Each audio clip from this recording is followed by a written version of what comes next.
Welcome to the Parent Curl Connection, hosted by Textured Kids Haircare. My name is Regina Holden.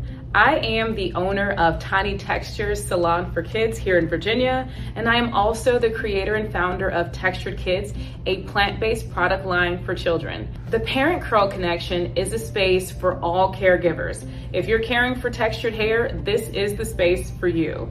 The biggest thing is that all parents, everyone caring for a child with textured hair just wants to do the right thing. You want to use the right products. You want to make sure that the styles that you're doing are not damaging.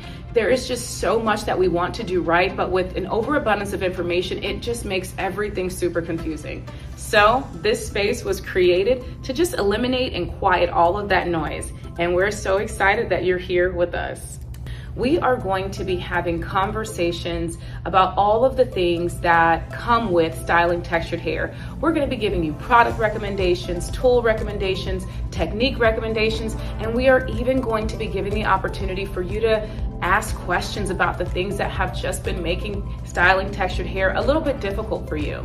We are going to be bringing in experts. And by experts, I mean hair loss specialists. We're also going to be bringing in curly hair educators and even child psychologists. And we're going to be getting this whole situation under control. This is a safe space. So I don't want you to ever feel ashamed about not knowing how to do a twist or not knowing how to do cornrows or not even knowing how to detangle your child's hair. We gotcha. Come on in and have a seat and let's get ready to learn.